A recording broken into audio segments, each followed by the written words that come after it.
Danny Garcia is a beast, and Zab-Judah is a motherfucking warrior. Dante's Boxing Nation, what's going on, guys? I want to talk about this terrific, dramatic matchup we had this past weekend with Garcia versus Zab-Judah. You know, the first thing I want to talk about, or the first person I want to talk about, is Garcia. You know, I was really, really impressed with Danny Garcia.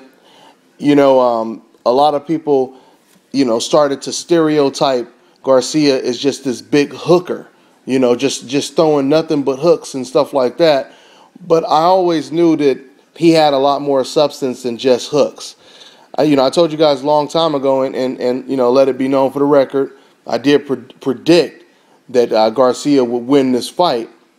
But, you know, when I did my prediction, I actually talked about how, you know, before Garcia fought Kendall Holt, I did think he was just this, you know, undefeated prospect that's probably going to lose as soon as he steps up. There was nothing special about him.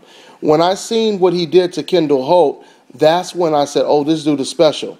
This dude has skills. This dude, he's pretty special. The reason why I thought he was special because the way he beat up on Kendall Holt, which at the time Kendall Holt was still pretty fresh. You know, I mean, he wasn't the undefeated Kendall Holt or anything like that, but he wasn't like extremely past his prime. He was still good enough to beat these new up and coming prospects that have never been tested before, right? And the way Garcia beat Kendall Holt by hurting him on many different occasions, by breaking his jaw, you know, and you know, I had never seen Kendall Holt look like that. Danny Garcia, he beat Kendall Holt more impressively than Tim Bradley did. And Tim Bradley, he beat Kendall Holt in his prime, right? But yeah, Danny Garcia was impressive in that matchup, okay? Even though Danny Garcia wasn't that impressive in his knockout victory over, you know, Amir Khan, because he was losing a couple of those rounds before that, he was really impressive in this Zab-Judah fight. See, and this is something that only special fighters have. Garcia actually knows how to adjust. He knows how to make certain things work in the ring, you know, to benefit him in the fight. What I mean by that is when Danny Garcia was fighting Zab-Judah in the first couple rounds, Danny Garcia, he did something really smart. He took away Zab-Judah's best weapon, which is the left hand. He took that left hand away for at least the first 6 or 8 rounds, right? Zab-Judah, he likes to do something similar to what Manny Pacquiao does. You know, Zab-Judah, he comes in with a double right jab, and then he tries to land that hard left bomb. But what Garcia did to nullify that left hand is soon as Zab-Judah started to jab, Garcia would hurry up and he would beat him to the punch, and he would throw a lead right hand, which would stop Zab's activity right in their tracks, right? And because Zab couldn't land the left in the first 6-7 rounds, he really didn't know how to attack. Okay, Zab-Judah is, like I said, he's not on the level of a Floyd Mayweather where, you know, if he can't land the left, he's going to start landing maybe, you know, lefts to the body or lead hooks, or he's going to change it up. He can't change it up like a Floyd Mayweather can do. And because of that, he was lost, right? But then Zab-Judah, now we got to give Zab-Judah a lot of fucking credit. Zab-Judah was hurt extensively in this fight on numerous occasions, right?